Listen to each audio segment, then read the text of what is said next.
નમસ્કાર, આપ જોઈ રહ્યા છો TV13 ગુજરાતીનું ડિજિટલ પ્લેટફોર્મ અને આપની સાથે હું છું તોરલ।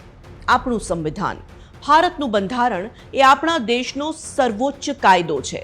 અનેક મુદ્દાઓ અને અધિકારોની વાત તેમાં સમાવિષ્ટ છે। તેમાંથી એક છે વાણી સ્વાતંત્ર્યનો અધિકાર। આપણું બંધારણ આપણને બોલવાની આઝાદી આપે છે। લાંબી ચર્ચા થઈ શકે આ મુદ્દા પર, પણ આજે વાત કરવી છે કે બોલવાની આઝાદીવાળા દેશમાં વડાપ્રધાનને પણ બોલવાથી અટકાવવામાં આવે છે તે વિષય પર।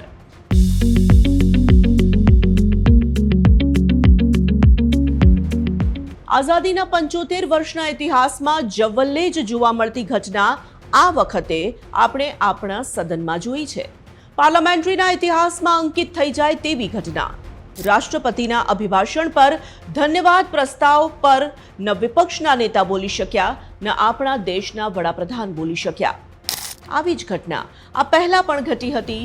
ડોક્ટર મનમોહન સિંહને નહોતા બોલવા દેવાયા, પણ ત્યારે વિપક્ષ નેતા ધન્યવાદ પ્રસ્તાવ પર બોલી શક્યા હતા। આ વખતે આખી ઘટનાનું બેવડાઈને જાણે કે પુનરાવર્તન થયું। આ આખી ઘટનાને પહેલા વિસ્તારથી સમજીએ। રાહુલ ગાંધીને સદનમાં બોલતા અટકાવાયા, અને એ એટલા માટે અટકાવવામાં આવ્યા કે તેઓ જનરલ નરવણે પરના પુસ્તકની વાત કોટ કરવા માંગતા હતા, જે બાબતે તેમને રોકવામાં આવ્યા। એ દિવસે હોબાળો સતત થયો, અને એ જ દિવસે સાંજે વડાપ્રધાન મોદી સદનમાં ધન્યવાદ પ્રસ્તાવ પર બોલવાના હતા, પણ વડાપ્રધાન ન આવ્યા। ધન્યવાદ પ્રસ્તાવ રજૂ કરવા વડાપ્રધાન ન આવે તે પોતાનામાં જ મોટી ખબર બની જતી હોય છે। અનેક તર્ક વિતર્ક સર્જાયા, અને તેની વચ્ચે સરકાર તરફથી કહેવાયું કે તેમના પર હુમલાની આશંકા હતી, તેમની ખુરશીને ઘેરવામાં આવી હતી, એટલા માટે તેમની સુરક્ષાના કારણોસર તેમને સદનમાં આવતા રોકવામાં આવ્યા। એ દિવસે વડાપ્રધાને લોકસભામાં પોતાની વાત ન મૂકી, પણ રાજ્યસભામાં બીજા દિવસે તેમણે 90 મિનિટ લાંબુ ભાષણ આપ્યું। કયા કયા મુદ્દાઓ પર વડાપ્રધાન બોલ્યા એ વિષય પર આજે વાત નથી કરવી। વાત એ કરવી છે કે જે રીતે સદનની કાર્યવાહી ચાલે છે તેના પર। જે જગ્યા પર પક્ષ અને વિપક્ષના નેતાઓએ જનતાના પ્રશ્નોની ચર્ચા કરવાની હોય છે, ત્યાં હવે ચર્ચા નહીં, પણ થાય છે માત્ર હોબાળો। સરકારનું કામ છે જનતા માટે કામ કરવાનું, અને વિપક્ષની ભૂમિકા છે જ્યાં સરકારના કામમાં ત્રુટિ રહી જતી હોય તે સરકારના ધ્યાને મૂકવાનું અને જનતાનો અવાજ બનવાનું।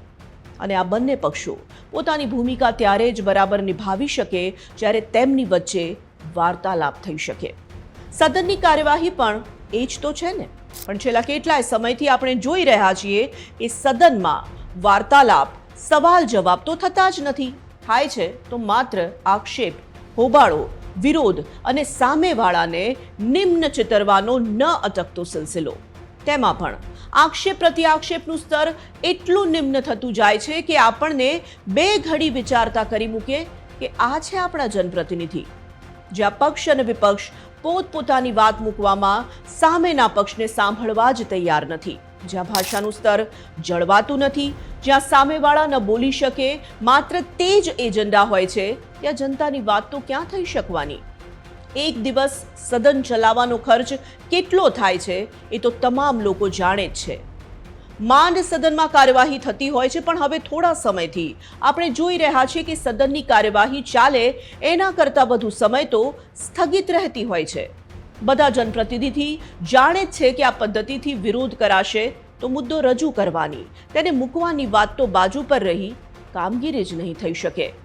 ક્યારેક સામાન્ય જનતાને તો એમ પણ શંકા જાય કે આ તમામ જનપ્રતિનિધિ પાસે શું જનતાના કોઈ મુદ્દા છે જ નહીં, એટલે જાણી જોઈને વર્તન કરે છે, જેના કારણે કામગીરી જ ઠપ થઈ જાય, એકબીજાને નુકસાન પહોંચાડી બેસશે તેવું વર્તન સદનમાં કરતા આ જ નેતાઓ સદનની બહાર તો હસતા મુખે જોવા મળતા હોય છે, એટલે એ શંકા વધુ ઘેરી પણ બને સ્વાભાવિક છે। ખેર, લોકસભામાં જે થયું તે વખાણવા લાયક બિલકુલ નહોતું। સદનમાં વિપક્ષના નેતા પણ ન બોલી શક્યા, અને વડાપ્રધાનને પણ અટકાવવામાં આવ્યા, તે વાત ઇતિહાસના પાને લખાશે। ઇતિહાસના પાને લખાશે આ કિસ્સો, પણ તે અંકિત થનારી વાત આપણી લોકશાહી પર સવાલ ઉઠાવનારી બની રહેશે, તે ચોક્કસ યાદ રાખજો।